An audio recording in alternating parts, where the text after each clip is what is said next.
আমরা মুক্তিযুদ্ধ দেখিনি, কিন্তু আজকে আমরা প্রত্যক্ষ করছি। বাংলাদেশের কোটা বিরোধী আন্দোলনের সমর্থনে উত্তাল কলকাতা। বামপন্থী ছাত্র সংগঠনের তরফ থেকে বের করা হলো বিক্ষোভ মিছিল। অগ্নিগর্ভ বাংলাদেশের পরিস্থিতির ছোঁয়া কলকাতাতেও। ইতিমধ্যেই প্রাণ হারিয়েছে বাংলাদেশের বেশ কিছু পড়ুয়ার, আহত অন্তত 400-র বেশি ছাত্রছাত্রী। এবার তার প্রতিবাদে গর্জে উঠল শহর কলকাতা। কলকাতার বাংলাদেশের উপহাই কমিশনের সামনে ধুন্ধুমার পরিস্থিতি। বিস্তারিত দেখুন ভিডিওতে। আমরা মুক্তিযুদ্ধ দেখিনি, কিন্তু আজকে আমরা প্রত্যক্ষ করছি যে মুক্তিযুদ্ধ কেমন হয়েছিল বাংলাদেশে। এই ত্যাগ তো সকলে করতে পারে না। যেমন ক্ষুদিরাম 18 বছর বয়সে দেশে স্বাধীন করার জন্য যেভাবে প্রাণ দিয়েছিল, এখনকার ছাত্র সমাজ ভাবতে গেলে ভাববে যে পিছিয়ে পড়বে। কিন্তু আবু সাঈদ, ক্ষুদিরাম এদের থেকে শিক্ষা নিয়ে যে কোনো দাবিতে, যে আজকে ছাত্র আন্দোলন কেন, আজকে দেশের যা বর্তমান অবস্থা, সেই আন্দোলন গড়ে তোলার জন্য এই আবু সাঈদ এবং ক্ষুদিরামের থেকে শিক্ষা নিয়েই আমরা আন্দোলনকে আরো পাথেয় করি। বাংলাদেশের ছাত্র সমাজ, যুব সমাজ যে দাবিতে তখন লড়াই করেছিল, আজকে আমরা ভারতবর্ষের ছাত্র সমাজ তাদের এই সংগ্রামী বীরত্বপূর্ণ লড়াই থেকে শিক্ষা নিয়ে আমাদের দেশের যে শিক্ষার সমস্যা, চাকরির সমস্যা, রুটি রুজির সমস্যা, এই সমস্যা নিয়ে এ সমাধানের দাবিতে আমাদের দেশে দুর্বার ছাত্র আন্দোলন গড়ে তোলার আমরা প্রেরণা পাচ্ছি।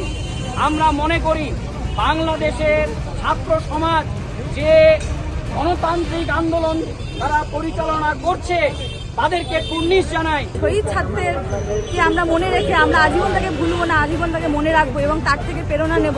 এবং আজকে যে সারা দেশ জুড়ে জাতীয় শিক্ষানীতি চালু করেছে, এরকম আন্দোলন আমরা ছাত্র সংগঠন AIDS এর পক্ষ থেকে কলকাতার বুকে বলুন, দিল্লির বুকে বলুন, এই আন্দোলন নামিয়ে আনবো। বাংলাদেশের জনগণের উপরে যেভাবে অত্যাচার করছে, গুলি করে হত্যা করছে, তা ইতিমধ্যে 7 জনকে তারা শহীদ করেছে।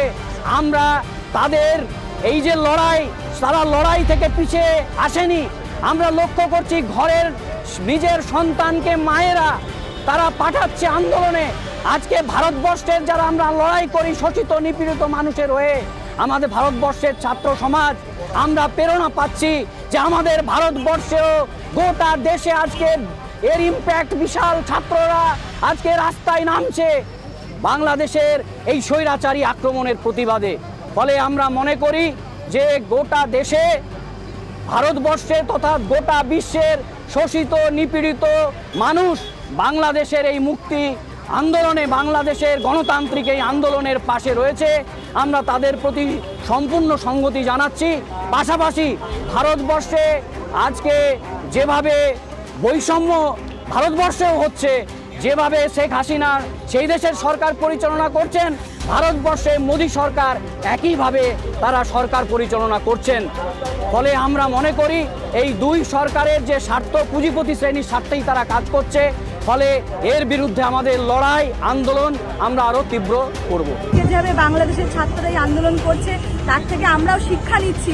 কারণ আপনারা সকলেই দেখেছেন আবু সাঈদ কিভাবে নিজের বুকে যে গুলিটা নিয়েছে, সেটা একজন ছাত্র হিসেবে ভাবতে গেলে আমাদের ভয় লাগছে। তাদের এই আন্দোলন থেকে, বাংলাদেশি ছাত্র সমাজের আন্দোলন থেকে শিক্ষা নিয়ে ভারতবর্ষে শিক্ষার সমস্যা, বেকারি, বেরোজগারি এর বিরুদ্ধে আমরা তীব্র আন্দোলনকে আরো দুর্বার গতিতে এগিয়ে নিয়ে যাব।